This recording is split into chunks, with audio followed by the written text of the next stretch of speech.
प्राचीन काल में चोला राज्य के बंदरगाह पुहार में एक धनी व्यापारी रहता था जिसका नाम था माकटुवन। उसका एक पुत्र था कोवलन, जिसका विवाह पुहार के ही निवासी एक अन्य धनी व्यापारी मनाईकन की पुत्री कण्णगी से हुआ। प्रारंभ के कुछ वर्ष उन्होंने बड़े प्रेम और प्रसन्नता से बिताए। एक समय कोवलन पुहार की विख्यात नर्तकी माधवी का नृत्य देखने गया और उसके सौंदर्य पर मुग्ध हो गया।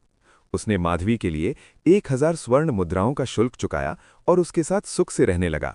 उसकी पत्नी पतिव्रता कण्णगी ने उसे कई बार वापस आने को कहा, किंतु माधवी के मोहजाल में फंसा कोवलन वापस नहीं लौटा। माधवी से उसे मणिमेकलाई नामक एक पुत्री प्राप्त हुई, जो दूसरे तमिल महाकाव्य मणिमेकलाई की मुख्य नायिका है। 3 वर्ष तक कोवलन माधवी के साथ भोग विलास में लिप्त रहा, और जब उसका समस्त धन समाप्त हो गया, उसे अपनी गलती का एहसास हुआ और वो माधवी को त्याग कर वापस कण्णगी के पास लौट आया।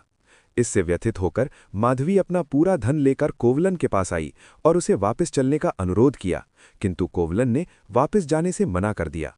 इतिहास बताते हैं कि माधवी उसके पश्चात कई वर्षों तक एकाकी रही और उसके पश्चात उसने बौद्ध धर्म अपना लिया और सन्यासिन बन गई। उधर कोवलन का सारा धन समाप्त हो चुका था। इसी कारण उसने मदुरई जाकर नया व्यवसाय करने का निश्चय किया। अपनी भार्या कण्णगी को लेकर वो मदुरई की ओर चल पड़ा। मार्ग में उसकी भेंट एक वृद्ध साध्वी से हुई और उसी के मार्गदर्शन में तीनों अत्यंत कष्ट सहते हुए मदुरई नगर पहुंचे। वहां पहुंचने पर कोवलन और कण्णगी ने साध्वी से भरे मन से विदा ली और एक ग्वाले के घर में शरण ली। अगले दिन कण्णगी ने कोवलन को अपने एक पैर का रत्नों से भरा पायल दिया और उससे कहा कि इस पायल को बेचकर कुछ स्वर्ण ले आए और अपना व्यवसाय प्रारंभ करे। उसकी पायल लेकर कोवलन नगर में चला गया और वहां पहुंचकर राजकीय जौहरी को उसने पायल दिखाया और कहा कि वो उसे बेचना चाहता है। उस नगर की रानी के पास बिल्कुल उसी प्रकार की पायल थी जो चोरी हो गई थी। जौहरी ने समझा कि ये वही चोरी किया पायल है और इसकी खबर उसने वहां के राजा नेडुंजेलियन को दी। नेडुंजेलियन अपने न्याय के लिए प्रसिद्ध था और उसने कभी भी किसी के साथ भी अन्याय नहीं किया था। उसने अपने सैनिकों को आदेश दिया कि जाकर देखें और अगर उस व्यक्ति के पास रानी का पायल मिले तो उसे मृत्युदंड देकर वो पायल वापस ले आएं। सैनिकों ने जब इतना कीमती पायल कोवलन के पास देखा तो राजा की आज्ञा के अनुसार उन्होंने बिना कोवलन का पक्ष सुने उसका वध कर दिया और वो पायल लेकर वापस राजा को सौंप दिया, जिसे राजा ने अपनी रानी को दे दिया। जब कोवलन की मृत्यु का समाचार कण्णगी को मिला तो वो क्रोध में राजा के भवन पहुंची और उसे धिक्कारते हुए कहा कि हे नराधम, तूने बिना सत्य जाने मेरे पति को मृत्युदंड दिया।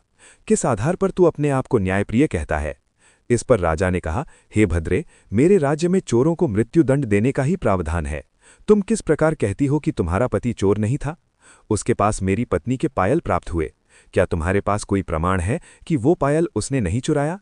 कण्णगी ने क्रोधित स्वर में कहा, रे मूर्ख, वो पायल मेरी थी जिसे मैंने अपने पति को बेचने को दिया था। ऐसा कहकर उसने अपना दूसरा पायल राजा को दिखाया। राजा ने घबराकर रानी से उस पायल को मंगवाया। ध्यान से देखने पर पता चला कि वो पायल कण्णगी के पायल से ही मिलता था, रानी के पायल से नहीं। रानी के पायल में मोती भरे थे, जबकि कण्णगी का पायल रत्नों से भरा था। राजा को अपनी भूल का पता चला और मारे शर्म और दुख के उसने कण्णगी के समक्ष ही आत्महत्या कर ली। इतने पर भी कण्णगी का क्रोध कम नहीं हुआ और उसने अत्यंत क्रोधित हो कहा, हे देवता, अगर मैंने मन और वचन से कोवलन के अतिरिक्त और किसी का ध्यान न किया हो और अगर मैं वास्तव में पतिव्रता हूं तो तत्काल ब्राह्मणों, बालक बालिकाओं और पतिव्रता स्त्रियों को छोड़कर पूरा नगर भस्म हो जाए। ऐसा कहते हुए उसने अपने हाथ में पड़े पायल को भूमि पर पटका, जिससे प्रचंड अग्नि उत्पन्न हुई और देखते ही देखते पूरा मदुरई नगर जलकर भस्म हो गया। मदुरई नगर के भस्म होने के बाद भी जब वो अग्नि शांत नहीं हुई तो स्वयं देवी मीनाक्षी, दक्षिण भारत में इन्हें देवी पार्वती का रूप माना जाता है, प्रकट हुईं और उन्होंने कण्णगी का क्रोध शांत किया। सती कण्णगी को दक्षिण भारत, विशेषकर तमिलनाडु में देवी के रूप में पूजा जाता है और उसे कण्णगी अम्मा के नाम से जाना जाता है। यही नहीं, श्रीलंका में भी इनकी बड़ी मान्यता है। ये कथा पतिव्रता स्त्री के सतीत्व के बल को प्रदर्शित करती है। सती अनुसुईया के समान ही देवी कण्णगी चिरकाल तक पूज्य रहेंगी।